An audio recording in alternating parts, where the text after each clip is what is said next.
Nesse vídeo, vou te mostrar como fazer a automação de uma máquina de corte, por exemplo. Que máquina de corte? Máquinas que monitora o deslocamento de materiais, como materiais, por exemplo, madeira, plástico, pano, papel, enfim, são várias as aplicações, tá? Uma máquina perfiladeira, por exemplo, um acalandro automático. Então, esse tipo de máquina eu vou te mostrar como fazer a automação dela. Nós vamos fazer passo a passo isso juntos. Então, nossa automação consiste em controlador, acionamentos com inversor de frequência, motor elétrico e sensoriamento através de encoder e sensor indutivo. Beleza? Então fica comigo até o final para você ver passo a passo como fazer esse tipo de automação. Então aqui temos o nosso inversor de frequência VFNC3 representando nosso acionamento principal. Ele é o responsável por poder fazer o deslocamento da peça nessa aplicação. E o inversor da VEG, o CFW10, é o responsável por acionar a guilhotina. O nosso contador aqui ele é o controlador responsável por fazer todo o controle de peça e acionar um acionamento principal e o acionamento secundário, que é o acionamento de corte. O nosso encoder responsável por monitorar o material que passa por ele. E o nosso sensor indutivo representa o sensor que fica na posição inferior da guilhotina, representando que o corte foi feito, que a guilhotina chegou até o final do seu curso, concluindo assim o corte. Então esse cara aqui ele vai zerar a contagem e também vai desligar a guilhotina e ligar o ciclo de trabalho, que seria a esteira que movimenta a peça. Temos os nossos dois motores. O primeiro motor representa o acionamento principal e o segundo motor representa a guilhotina. Okay? Então nós vamos começar fazendo a parametrização do inversor de frequência Toshiba. Então, nosso primeiro parâmetro que nós vamos alterar no inversor de frequência da Toshiba é o parâmetro de comando. Então nós vamos apertar a tecla MOD uma vez, vamos até o parâmetro CMOD, modo de comando, e vamos colocar o valor 0. Nesse momento nós estamos habilitando o comando desse inversor via Borne, tá? Eu estou utilizando aqui o Borne CC, que é o comum, 0 volts, e o F, a entrada digital F. Tá? No meu inversor VEG eu estou utilizando aqui o Borne 5 como Borne comum e meu Borne 4 sendo a minha entrada de liga e desliga, e o meu Borne 1 sendo o meu habilita geral, sendo que eu jampeei ele para deixar sempre habilitado. Estou utilizando aqui como entrada digital do meu controlador o encoder, ele está sendo ligado em 12 volts na fonte interna do meu controlador, e ele é o meu encoder de 500 pulsos, e o meu sensor PNP indutivo, ok? Eu também estou utilizando a fonte do próprio controlador para poder fazer a alimentação desses dispositivos eletrônicos. O segundo parâmetro é o parâmetro de frequência. Lembrando que a frequência para esse caso, nessa aplicação, não é tão importante para a gente, porque no seu caso, por exemplo, você pode utilizar um potenciômetro analógico ou um potenciômetro digital, e no meu caso aqui eu vou deixar habilitado o comando desse inversor de frequência via esse knob e esse inversor de frequência via potenciômetro digital com valor já definido. Eu não vou alterar a frequência desse inversor aqui, eu só vou alterar a frequência desse inversor, deixar um valor padrão, tá? Que vai ser 30 Hz, e não vou mexer mais também. A forma de controle dessa frequência pode ser a seu critério. Muitas pessoas utilizam nesse caso potenciômetro e também velocidades pré-definidas. Então vai ser o valor 0. O próximo parâmetro é minha aceleração. Eu vou deixar um valor de aceleração bem curto para poder acionar logo representando mesmo a aplicação, porque essa aplicação ela exige uma aceleração rápida e uma desaceleração muito mais rápida. Então vou deixar aqui com uma aceleração 4 segundos e o meu valor de desaceleração será de 2 segundos. Tá? Então o inversor Toshiba já está parametrizado.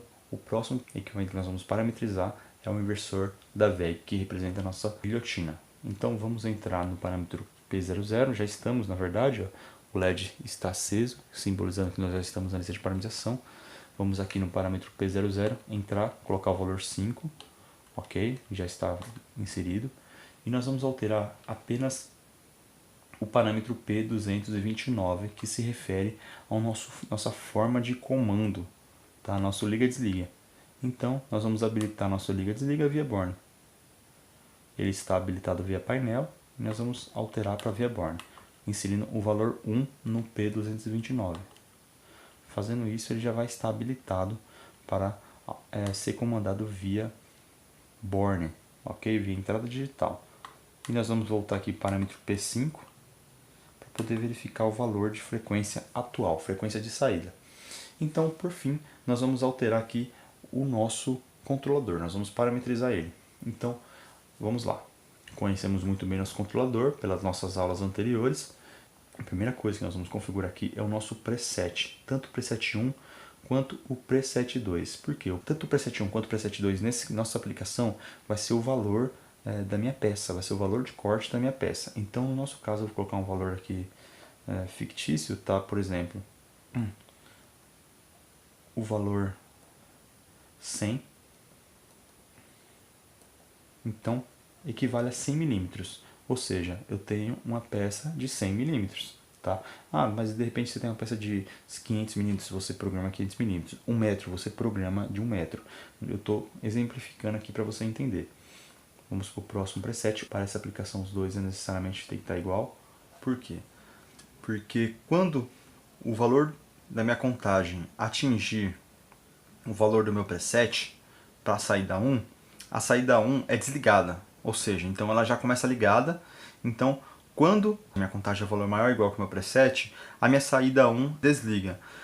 Em contrapartida, a minha saída 2 ela liga quando o valor da contagem for maior ou igual ao valor do meu preset. Então, por isso é necessário que tanto o preset 1 quanto o preset 2 esteja no mesmo valor.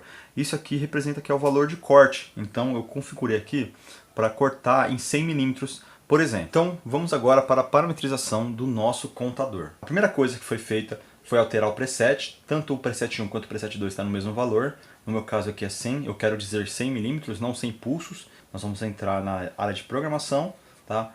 Apertando a tecla MD por 3 segundos. Vai aparecer o parâmetro CT. Vamos utilizar a função de contador. Vamos para o próximo parâmetro, que é a função do modo de operação das entradas digitais do nosso contador. Aqui é up. A função que nós vamos utilizar é up, down, C. Tá? Ou seja, incrementa e decrementa e vai com encoder. Ok? O próximo parâmetro é o modo de operação da saída digital. Tá? Então esse modo de operação tem que estar no modo T. O modo que nós vamos utilizar é o modo T.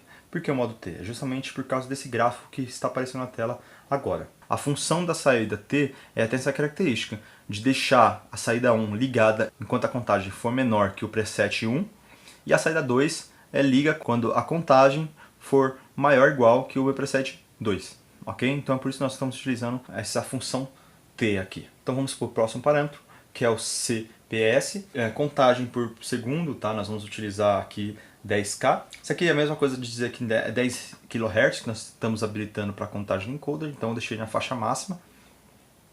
O parâmetro DP, ele representa se nós vamos utilizar ponto decimal na nossa escala de monitoramento de milímetros, por exemplo. Eu não vou utilizar ponto decimal, eu não quero ponto decimal, casas decimais de milímetros, eu quero só casa milímetro. Ok? Então vou deixar sem ponto decimal. Esse parâmetro nós não mexemos, que é o tempo de reset. Esse parâmetro aqui ele informa qual é a lógica que nós estamos utilizando, se ela é PNP ou NPN. E aqui sim é muito importante. Esse parâmetro aqui, SCDP, ele pergunta para você qual é a resolução que o seu contador vai ter na hora de fazer os cálculos, né, para transformar pulso por milímetro. O valor dessa fórmula aqui na tela, você tem que informar para ele. No nosso caso, como estamos utilizando aqui um encoder com um disco de 6 milímetros, se pegarmos o diâmetro desse disco, que é 6 milímetros, e multiplicarmos por π, nós vamos achar um valor da circunferência. E se dividirmos essa circunferência aqui pela quantidade de pulsos do encoder, nós vamos achar justamente o valor de 0,037. Tá bom? Então, como a minha resolução ela tem 3 casas decimais, eu preciso informar para ele quantas casas decimais minha resolução tem. Então, o ponto está nessa posição aqui. Ok? E esse parâmetro aqui, o SCL, ele é justamente o parâmetro que você tem que informar o valor que você achou nessa fórmula. Você vai ter que inserir nesse parâmetro aqui, SCL. Então é muito importante você informar no parâmetro anterior a quantidade de casas decimais de resolução. No nosso caso, como eu informei que seria 3, ele já me possibilita aqui só alterar, tá bom? Nesse caso eu não consigo alterar o ponto, consigo só alterar a resolução, ok? Tá? O parâmetro STRT, que é o parâmetro de start, ele te pergunta se a sua contagem vai partir do zero, se não vai partir do zero, se vai partir do 100 do 200, tá? No nosso caso aqui vai partir do 0, ou seja, toda vez que cortar uma peça, vai iniciar com o valor 0 a próxima peça e vai até o valor da minha preset, que é o valor 100. Então nós vamos voltar para o nosso tela inicial, ok? Note que assim que eu voltei para a minha tela inicial, o que aconteceu? Minha saída Alt 1 já foi habilitada, tá? Lembrando que a função que nós estamos utilizando, ela tem que ligar sempre quando a minha contagem for menor ou igual que o meu preset, tá? Que o meu preset 1. Então, como 0 é menor ou igual que 100, ela já habilitou, ok? Fazendo com que o meu inversor de frequência habilitasse, ó. Ele está com um LEDzinho aceso aqui no canto superior, informando que ele foi habilitado, porém ele está sem frequência de referência. E agora nós vamos alterar a frequência. E vocês já podem ver que o motor rodou. Ok? Então vamos simular exatamente nosso funcionamento. O motor está rodando, significa que a peça está passando, significa que o nosso encoder está lendo, tá? Então o nosso encoder está rodando aqui, está lendo o tamanho da peça. Digamos que a peça volte. Então, como é uma contagem de fase AB, o encoder sabe se está avançando ou retrocedendo, ok? Minha resolução é milimétrica, sem casa decimal, então não tem. O que acontece? Passou do valor 100, o meu corte é ligado, tá? O meu inversor principal desliga e o meu inversor que representa aqui a guilhotina é acionado até o sensor de fim de curso da guilhotina desligar, informando que o corte foi feito. E assim acontece um novo ciclo, tá? Assim acontece um novo ciclo, nova peça é alimentada. O corte foi habilitado. A guilhotina chegou até o final do seu curso, simbolizando que cortou toda a peça, né? Então foi acionado o sensor. E vai para um próximo ciclo e fica assim, tá? Até você desligar o seu sistema.